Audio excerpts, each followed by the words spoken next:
السلام علیکم ورحمۃ اللہ وبرکاتہ۔ ہم سورۃ نساء کی جو آیات پڑھ رہے ہیں، اس میں ازواجی تعلقات اور معاشرتی تعلقات خواتین اور مرد کے بارے میں اللہ تعالیٰ نے احکامات فرمائے ہیں۔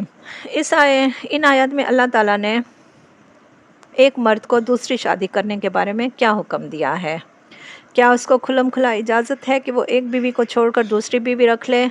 اور یہ ہے کہ کیا اس کو یہ بھی اجازت ہے کہ وہ اس نے جو حق مہر دیا ہوا ہے اور ڈھیر سارا مال یا تحفے تحائف اس کو دیے ہوئے وہ اس سے واپس کر لے؟ تو ہم ان نکات کی روشنی میں ان آیات کو دیکھتے ہیں کہ اللہ تعالیٰ نے کیا احکامات فرمائے ہیں۔ نحمد و نصلی علی رسولہ الکریم، اما بعد، فاعوذ باللہ من الشیطان الرجیم، بسم اللہ الرحمن الرحیم۔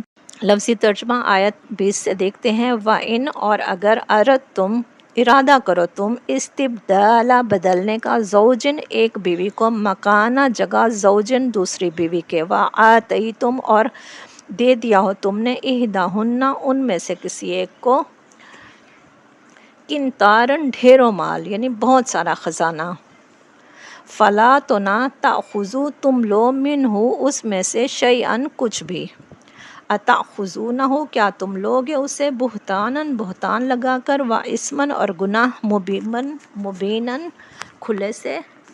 اس آیت میں اللہ تعالیٰ فرما رہے ہیں کہ اگر تم ایک بیوی کی جگہ دوسری بیوی لے آنا کا ارادہ ہی کر لو، یعنی تم دوسرے نکاح کا ارادہ کر لیتے ہو، تو پچھلی بیوی کو، اپنی پہلی بیوی کو تم نے جتنا بھی مال و متاع دیا ہوا ہے، چاہے وہ خزانوں کے برابر بھی کیوں نہ ہو، ان میں سے تمہیں کچھ بھی واپس لینے کا حق نہیں ہے۔ پھر تو کیا تم اس پر بہتان بازی کر کر، برے الزام لگا کر، ظلم کر کے اس سے واپس لوگے اپنا سامان؟ اور آخر تم اس سے کس طرح لے سکتے ہو؟ تمہیں یہ حق ہی نہیں ہے کہ تم اپنی بیوی سے دیا ہوا مال واپس لو۔ یعنی اس میں یہ پوائنٹ ہمیں نظر آتے ہیں کہ اللہ تعالیٰ فرماتے ہیں کہ اگر ایک مرد اپنی بیوی کو پسند نہیں کرتا تو دوسری کو لینا اس کا حق ہے، مگر انصاف اور حقوق کا خیال رکھنا بھی لازمی ہے۔ یعنی اگر اس کو نفرت ہے، ناپسندیدگی کے باوجود بھی انصاف اور عدل کا راستہ اختیار کرنا ضروری ہے۔ وَکَیْفَ، اور کس طرح، تَأْخُذُونَہُ، تم لے سکتے ہو اسے، وَقَدْ، اور حالانکہ تحقیق، أَفْضَىٰ، پہنچ چکا، بَعْضُکُم، بعض تمہارا، إِلیٰ، طرف، بَعْضٍ، بعض کے، وَأَخَذْنَا، اور وہ لے چکی، مِنکم، تم سے، میثاقاً، عہد، یعنی پکا عہد کا مطلب ہوتا ہے یہاں پر نکاح، غلیظہ، شدید، پکا، پختہ، یعنی نکاح ایک ایسی گرہ ہے جو کسی بھی حال میں نہیں ٹوٹ سکتی۔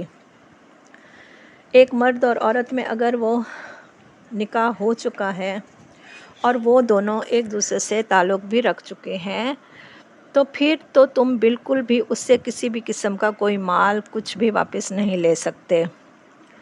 یعنی پختہ عہد سے مراد نکاح ہے، جیسا کہ میں نے ابھی بھی عرض کیا، کیونکہ وہ حقیقت میں ایک مضبوط پیمان وفا ہے، جس کے استحکام پر بھروسہ کر کے ہی ایک عورت اپنے آپ کو ایک مرد کے حوالے کر دیتی ہے۔ پھر یہ ہے کہ ایک مرد اگر اپنی خواہش سے اس کو توڑنا چاہتا ہے تو پھر وہ اس سے وہ معاوضہ واپس نہیں لے سکتا، اور نہ ہی وہ اس سے وہ کسی بھی قسم کا کوئی معاوضہ لینے کا حق واپس رکھتا ہے، جو کہ اس نے نکاح کے وقت اسے بطور حق مہر پیش کیا تھا۔ اب ہماری اگلی آیات میں پھر محرم اور نامحرم کے بارے میں احکامات ہیں، کن سے نکاح جائز ہے اور کن سے نکاح جائز نہیں ہے۔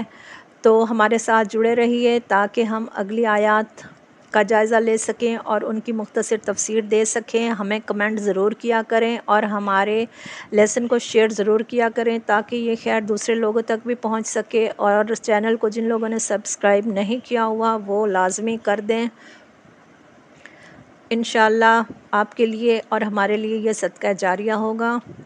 اللہ تعالی ہم سب کو قرآن کے ساتھ جوڑے رکھے۔ اللہ تعالی ہم سب کی توبہ قبول فرمائے، ہمارے گھروں اور تعلقات میں محبت اور انصاف عطا فرمائے اور ہمیں شرک سے بچائے، آمین۔ سبحان ربک رب العزت عما یصفون وسلام علی المرسلین والحمد للہ رب العالمین۔ سبحانک اللہم وبحمدک، اشہد ان لا الہ الا انت، استغفرک واتوب الیک۔ السلام علیکم ورحمۃ اللہ وبرکاتہ۔